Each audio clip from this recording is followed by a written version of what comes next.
બોલો નર્મદા મૈયા કી જય।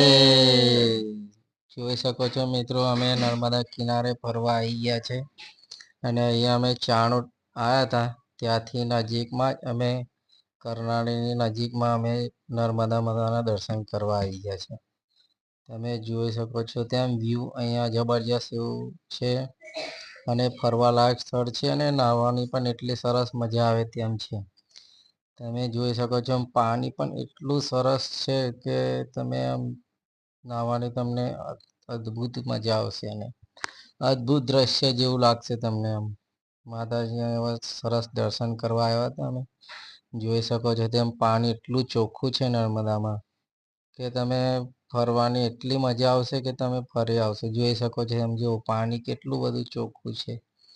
અહીંયા ફરવાની એટલી મજા આવે કે તમે આ દ્રશ્ય જોઈને તમને એવું લાગશે કે ક્યાંક ફરવા જઈએ એવું। અમે આવ્યા હતા આજે ફરવા માટે, અમને બહુ આનંદ થયો અને અમે ત્યાંથી લગભગ અમે બરોડાથી આવ્યા હતા। ત્યાંથી લગભગ અમને અહીંયા 60 કિલોમીટર જેવું દૂર છે અહીંયા આવેલું કરનાળી।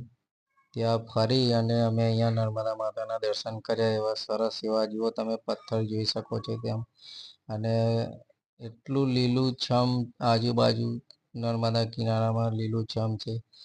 અને આ સામે કિનારે તમે જોઈ શકો છો નર્મદાના એવા દર્શન અમે કર્યા નર્મદા માતાજીના। અત્યારે થોડું પાણી ઓછું છે છતાં પણ અમે અહીંયા ફરવા આવેલા ત્યાં એટલી મજા આવી કે તમે અમને આનંદ થયો અને ફરી અમે ફરી આવીશું એવું અમને એ થાય છે। એટલા માટે અમે અહીંયા ફરવા આવ્યા હતા ત્યારે તમે જોઈ શકો છો તેમ અમે ફરવા અહીંયા આવ્યા અને અમને ખૂબ જ આનંદ થયો અને અમે નર્મદા માતાના દર્શન કરીને ધન્યવાદ કર્યું અને માતાજીનું એટલું સરસ એવું સચ છે કે માતાજીના દર્શન કરવાથી અને નાહવાથી તમે પવિત્ર થઈ જશો અને માતાજીના દર્શન કરવાથી તમે પવિત્ર તો થશો જ, માતાજી તમને સુખ શાંતિ અને સમૃદ્ધિ આવશે અને સરસ એવું દ્રશ્ય છે। અમે દ્રશ્ય જોઈને ખુશ થઈ ગયા અને અમને ખૂબ આનંદ થયો। તમે પણ અહીંયા આવી શકો છો।